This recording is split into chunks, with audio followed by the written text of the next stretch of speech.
ശ്രീ മുഹമ്മദ് ഷമ്മാസ്, ഇവിടെ ഇപ്പോൾ നവീൻ ബാബുവിന്റെ കുടുംബത്തിന് നീതി കിട്ടണം എന്ന കാര്യത്തിൽ ആർക്കും ഒരു സംശയവുമില്ല. എല്ലാവരും ആ കുടുംബത്തിനൊപ്പമാണ്. ആ കുടുംബത്തിന്റെ ഏറെക്കാലമായുള്ള ആവശ്യമാണ് CBI അന്വേഷണം എന്നത്.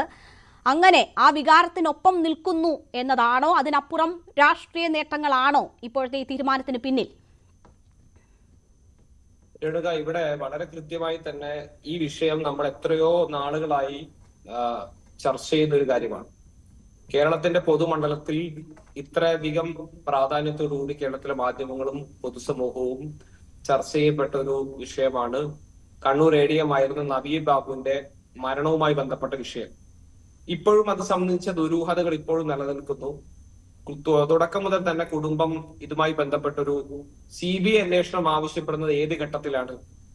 കേരളത്തിൽ CPM ഭരിക്കുന്ന ഒരു സാഹചര്യം ഉണ്ടാകുന്നു.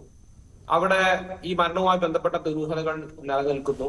പ്രതിസ്ഥാനത്ത് ഈ പറഞ്ഞ അന്നത്തെ CPM-ന്റെ ജില്ലാ പഞ്ചായത്ത് പ്രസിഡന്റും സമുന്നതയായ CPM നേതാവുമായ PP ദീപ് ഉൾപ്പെടെ വരുന്ന സാഹചര്യം ഉണ്ടാകുന്നു. അങ്ങനെ എല്ലാ തലത്തിലും CPM ആകെ പ്രതിരോധത്തിലും പ്രതിസ്ഥാനത്തിലും നിൽക്കുന്ന ഒരു ഘട്ടത്തിലാണ് ആ കുടുംബം CBI അന്വേഷണം ഉൾപ്പെടെ ആവശ്യപ്പെട്ട് രംഗത്ത് വരുന്നത്. ഇവിടെ പിണക്ക് സഹയാത്രികൻ പറഞ്ഞതുപോലെ CPM-ന് ആ വിഷയത്തിൽ പ്രത്യേകിച്ച് ഒന്നും മറക്കാനും ഒളിക്കാനും ഇല്ല എങ്കിൽ, അല്ലെങ്കിൽ ആരെങ്കിലും പ്രത്യേകിച്ച് രക്ഷപ്പെടുത്താനില്ല എങ്കിൽ, എന്തിനു വേണ്ടിയിട്ടാണ് ഇവർ ഈ കുടുംബം സുപ്രീം കോടതി വരെ പോയ സമയത്തും ഈ CBI അന്വേഷണത്തെ എതിർത്തത്? CPM എതിർക്കുക എന്ന് പറഞ്ഞാൽ സർക്കാർ എതിർക്കുകയാണല്ലോ. ഗോവിന്ദ മാഷ് ചില അദ്ദേഹത്തിന്റെ ശൈലിയിലൊക്കെ പറയും, എന്ത് സർക്കാരിന്റെ തീരുമാനം എന്നത് CPM-ന്റെ തീരുമാനമല്ല, CPM-ന്റെ തീരുമാനം സർക്കാരിന്റെ തീരുമാനങ്ങളൊക്കെ പറഞ്ഞ് ആളുകളെ ഒരുമാതിരി പൊട്ടന്മാരാക്കുന്ന ഒരു സമീപനം അദ്ദേഹത്തിനുണ്ട്. എന്നാൽ അതുപോലെയല്ലല്ലോ.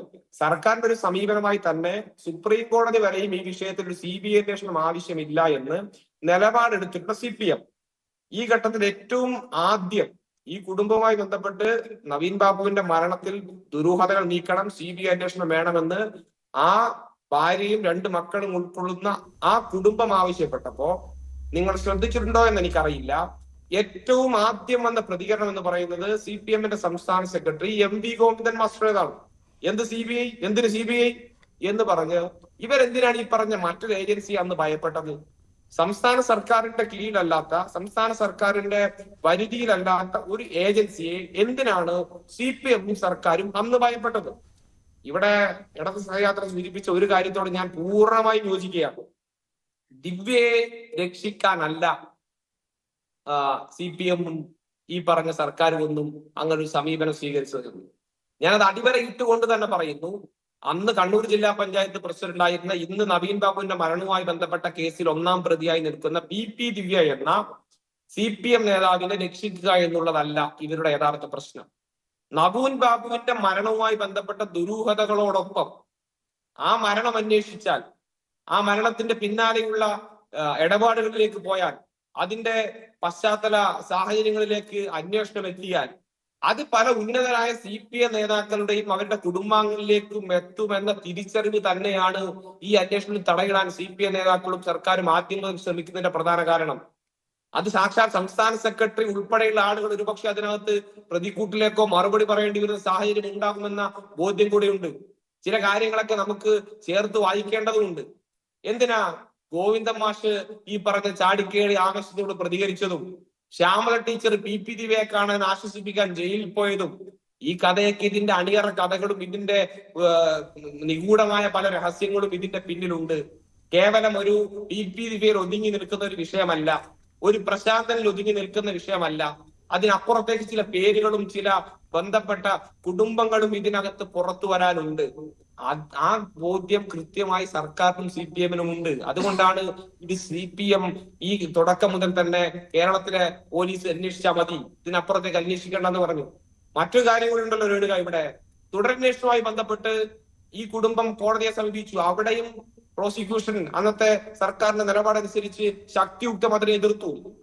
ഒരു തരത്തിലും തുടരന്വേഷണത്തിന് ആവശ്യമില്ല, എല്ലാ ഘട്ടങ്ങളും അന്വേഷിച്ചു കഴിഞ്ഞു എന്ന് പറഞ്ഞു. ഒടുവിൽ കോടതിക്ക് തന്നെ ചില സംശയങ്ങൾ തോന്നിയതിന്റെ അടിസ്ഥാനത്തിൽ തുടരന്വേഷണത്തിന് ഉത്തരവിട്ടു. ആ ഉത്തരവിട്ടതിന്റെ അടിസ്ഥാനത്തിൽ കഴിഞ്ഞ ദിവസം പോലീസ് എന്ത് ചെയ്തു? ഈ പറഞ്ഞ തുടരന്വേഷണത്തിന്റെ ഭാഗമായി റിപ്പോർട്ട് കോടതിയിൽ സമർപ്പിച്ചു. എന്താ അതിനകത്തുള്ള റിപ്പോർട്ടിനകത്ത് അഡീഷണൽ ആയിട്ട് നമുക്ക് കാണാൻ കഴിഞ്ഞത്? നേരത്തെ ഇതേ പോലീസ് അന്വേഷിച്ചിരുന്ന കൂടുതൽ സാക്ഷികൾ അതിനകത്ത് വന്നിരിക്കുന്നു. ഈ പറയപ്പെട്ട PP ദേവ് ഉൾപ്പെടെയുള്ള ആളുകളുടെ കൂടുതൽ ഫോൺ വിശദാംശങ്ങൾ ഈ കേസിന്റെ ഭാഗമായി കോടതിയിൽ സമർപ്പിക്കപ്പെട്ടിരിക്കുന്നു. അങ്ങനെ നേരത്തെ സ്റ്റേറ്റ് പോലീസ് അന്വേഷിച്ച് ഈ പറഞ്ഞ CPM-ന്റെ നിർദ്ദേശം അനുസരിച്ച് അന്വേഷിച്ച് അവിടെ മണ്ണിട്ട് മൂടിയ പല സത്യങ്ങളും പുറത്തു വരാനിരിക്കുന്നു എന്ന കൃത്യമായ തിരിച്ചറിവ് ഈ ഘട്ടത്തിലും CPM-നുണ്ട്. അതുകൊണ്ടാണല്ലോ CPM ജില്ലാ സെക്രട്ടറി KK രാഗേഷ് ഉൾപ്പെടെയുള്ള ആളുകൾ എന്താണ് സുപ്രീം കോടതിയിലും വലുതാണോ VD സതീശൻ എന്ന് ചോദിച്ച് ഇപ്പൊ തന്നെ ഇതിന് പ്രതിരോധം തീർക്കുന്നത്. നാളെ ഈ പറഞ്ഞ പോലെ ഇവര് പറയും എന്താണ്, ഇതാ ഞങ്ങളെ CBI കാണിച്ച് വേട്ടയാടുകയാണ്, ഈ പാർട്ടിയെ ഇല്ലാതാക്കാൻ നോക്കുകയാണ്, ഇതുകൊണ്ടൊന്നും അവസാനിപ്പിക്കാൻ പോകുന്നതല്ല എന്നൊക്കെ പറഞ്ഞ് നാളെ CBI-കാരൻ വരുമ്പോ അല്ലെങ്കിൽ ഇത് അന്വേഷണ ഉദ്യോഗസ്ഥൻ വരുമ്പോ അവരുടെ കാർ ഇടിച്ച് തകർത്ത് അല്ലെങ്കിൽ ഈ പറഞ്ഞ ചോദ്യം ചെയ്യുകയും ഈ പറഞ്ഞ അതുമായി ബന്ധപ്പെട്ട് പല ഉന്നത നേതാക്കന്മാർ മറുപടി പറയേണ്ടി വരുമ്പോ അവരെ വഴിയിൽ തടഞ്ഞ് അവരുടെ കാറിന് നേരെ ചീമുട്ട എറിഞ്ഞാലൊക്കെ മായ്ച്ചു കളയാൻ കഴിയുന്ന ഒന്നല്ല ഈ വിഷയവുമായി ബന്ധപ്പെട്ട CPM-ന്റെ പങ്ക്. അത് കൃത്യമായി എത്ര കാലം കഴിഞ്ഞാൽ ആ കുടുംബത്തിന്റെ ആ പ്രിയപ്പെട്ട നവീൻ ബാബുവിന്റെ ഭാര്യയുടെ 2 പെൺമക്കളുടെ ഒക്കെ ക്ഷമയെ കൂടെ നമ്മൾ ഈ ഘട്ടത്തിൽ പരിഗണിക്കേണ്ടതുണ്ട്. അവരെയൊക്കെ സംബന്ധിച്ച് വലിയ പ്രയാസത്തിൽ ഈ പറഞ്ഞ ഇത്രയും നീതി തങ്ങൾക്ക് ലഭ്യമാകുന്നതിന് വേണ്ടിയിട്ടുള്ള കാത്തിരിപ്പ്, ഇങ്ങനെ ഒരുപാട് വിഷയങ്ങൾ ഇതുമായി ബന്ധപ്പെട്ടുണ്ട്. അതൊക്കെ പുറത്തു വരുന്നതിന് വേണ്ടി തന്നെയാണ് വളരെ ഇച്ഛാശക്തിയോടുകൂടി ഈ ഗവൺമെന്റ് അങ്ങനെ ഒരു തീരുമാനമെടുത്ത് മുന്നോട്ട് പോയിട്ടുള്ളത്. ശരി, അപ്പോൾ അതാണ് അന്വേഷണത്തിന് പിന്നിലെ കാരണങ്ങൾ എന്നതാണ് കോൺഗ്രസ് പ്രതിനിധി ചൂണ്ടിക്കാട്ടുന്നത്.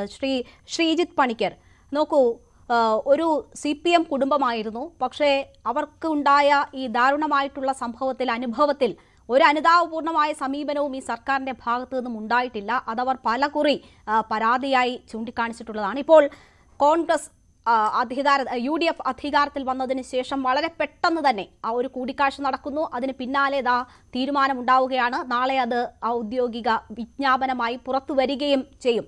അപ്പോൾ ഒരു വിശദമായ അന്വേഷണം ഇതുമായി ബന്ധപ്പെട്ട് ഉണ്ടാകും എന്നതാണോ താങ്കൾ പ്രതീക്ഷിക്കുന്നത്? പമ്പിന്റെ ഉടമ ആര്, എന്താണ് ഈ ഇടപാടുകൾ, ഇതിന് പിന്നിൽ വലിയ ശക്തികളുണ്ടോ തുടങ്ങി നിരവധി സംശയങ്ങൾ പൊതുസമൂഹത്തിന് മുന്നിൽ പോലും ഉണ്ടായിട്ടുള്ളൊരു കേസാണ്. അങ്ങനെയുള്ള മറനീക്കിയുള്ള ഒരു അന്വേഷണം ഈ വിഷയത്തിൽ സമഗ്രമായ ഒരു അന്വേഷണം ഉണ്ടാക്കും എന്ന് താങ്കൾ പ്രതീക്ഷിക്കുന്നുണ്ടോ? അതോ അതിനപ്പുറം ഒരു രാഷ്ട്രീയ പകപോക്കലുകളാണോ ഇപ്പോൾ നമ്മൾ കാണുന്നത്? രേണു, ഞാൻ കരുതുന്നത് ഇതിൽ സമഗ്രമായിട്ടുള്ള ഒരു അന്വേഷണം ഉണ്ടാകേണ്ടുന്ന എല്ലാവിധ സാഹചര്യങ്ങളുമുണ്ട്. നമ്മളൊക്കെ ആദ്യം മുതൽ തന്നെ അതിനു വേണ്ടിയിട്ട് വാദിക്കുന്ന ആൾക്കാരാണ്. അതുകൊണ്ട് തന്നെ ഈ ഒരു കേസിനെ CBI-ക്ക് വിടാനുള്ള UDF സർക്കാരിൻ്റെ തീരുമാനമെന്ന് പറയുന്നത് 100% സ്വാഗതാർഹമായിട്ടുള്ള ഒരു കാര്യമാണ്. ഇവിടെ ഈ ചർച്ചയിൽ സംസാരിക്കുന്ന സമയത്ത് ഇടതുപക്ഷത്തിൻ്റെ പ്രതിനിധി ശ്രീ രാജേഷ് പറഞ്ഞത് രാഷ്ട്രീയ പ്രേരിതമായി CPM-നെ തകർക്കാനായിട്ട് ഈ അന്വേഷണം CBI-ക്ക് വിടാനായിട്ട് തീരുമാനിക്കുന്നു എന്നാണ്. ഈ കേസ് CBI അന്വേഷിച്ചാൽ CPM തകരുമെന്നൊക്കെ അദ്ദേഹം ഈ ഘട്ടത്തിൽ തന്നെ കരുതുന്നുണ്ട് എന്ന് വേണം മനസ്സിലാക്കാൻ. അതുകൊണ്ട് തന്നെ ആവാം CPM-ന്റെ വലുതും ചെറുതുമായിട്ടുള്ള നേതാക്കളെല്ലാം ഈ CBI എൻക്വയറിയെ ഭയപ്പെടുന്നത്. എന്തിനാണ് ഇതിനെ ഭയപ്പെടുന്നത് എന്ന് എനിക്ക് മനസ്സിലാകുന്നില്ല. അന്വേഷണം പൂർണ്ണമായും നീതിപൂർവമായിരുന്നുവെങ്കിൽ, സംസ്ഥാന സർക്കാരിൻ്റെ ഭാഗമായിട്ടുള്ള അന്വേഷണത്തിൽ അവർക്ക് പൂർണ്ണമായിട്ടുള്ള തൃപ്തി ഉണ്ടെങ്കിൽ CBI അല്ല മറ്റാര് വേണമെങ്കിലും അന്ന് അന്വേഷിക്കട്ടെ എന്നുള്ളൊരു നിലപാട് വേണമായിരുന്നു അവർ സ്വീകരിക്കാൻ. ഇത് പറയുമ്പോൾ തന്നെ ഇവരെല്ലാവരും തന്നെ പ്രാഥമികമായിട്ട് ആശ്രയിക്കുന്നത് നേരത്തെ സമാനമായിട്ടുള്ള സാഹചര്യത്തിൽ ഹൈക്കോടതിയും സുപ്രീം കോടതിയും ഈ CBI അന്വേഷണം വേണം എന്നുള്ള കുടുംബത്തിൻ്റെ ആവശ്യത്തിനെ തള്ളിയതിനെ മുൻനിർത്തിയാണ്. സത്യത്തിൽ ആ ഘട്ടങ്ങളിൽ ഈ കോടതികളെല്ലാം പറഞ്ഞിരുന്ന പൊതുവായിട്ടുള്ള ചില കൂടുതൽ വാർത്തകൾക്ക് News 18 Keralam YouTube channel subscribe ചെയ്യുക.